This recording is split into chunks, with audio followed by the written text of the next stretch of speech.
Добро утро! Събота е. Време за творчески задачи. Вижте само колко много коледни картички съм приготвила. Тази година съм решила да бъда много активна. Ето. Това е направо за парички. Тази ми е от миналата година, така и не успях да я подаря, но тази година ще бъде подарена.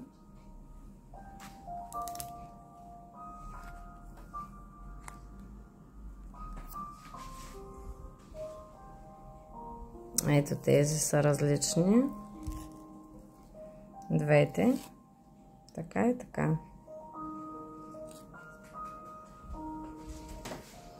Това са комплекти коледни чаши.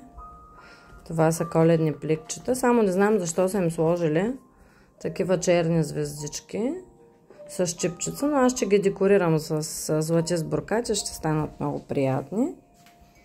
И 3 коледни чаши. Големи. Има място за много кафе. Ха-ха-ха.